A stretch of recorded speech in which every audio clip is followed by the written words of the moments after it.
Welcome back to CTV Morning Live. We have once again Paige, Dr. Paul. Always a pleasure to have you here in studio.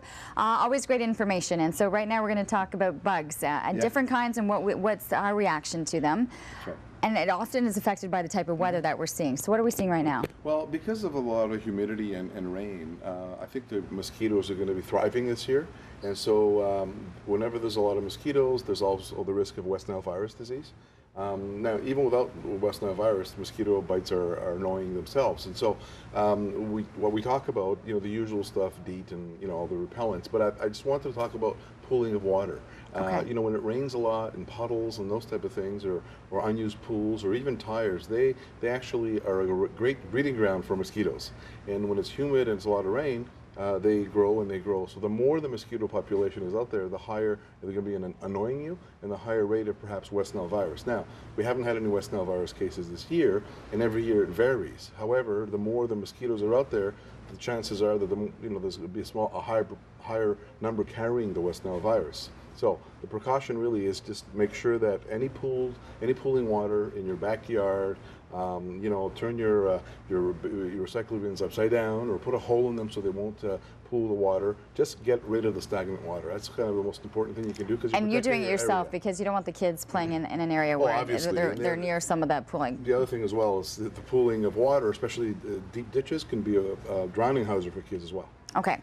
Lyme's disease Yes. was a topic we really want to hit on, and so Sure. kind of move towards that. Well, Lyme disease is another disease that's carried again by vector-borne disease. Means that they're carried by something into you. That's what it is. So the vector in this case is the tick, and the ticks, it's called the black-legged tick.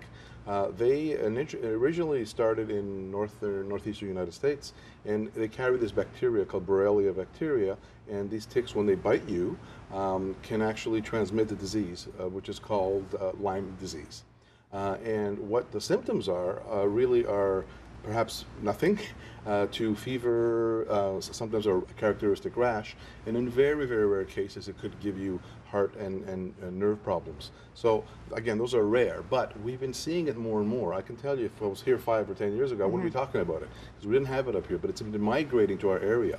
And it seems the Eastern Ontario area now has become what we call endemic. We find it in the ticks that we test.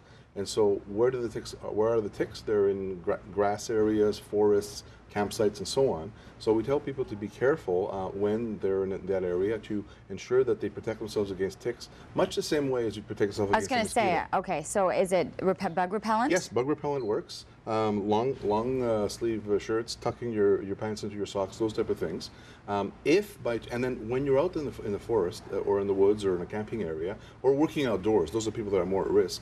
When you come in, examine yourself and take a good shower to rinse it off. If you do find a tick, you can remove it. What are we looking for? We're looking for a small tick. It looks like the size of a small apple seed. It's actually quite small. Okay.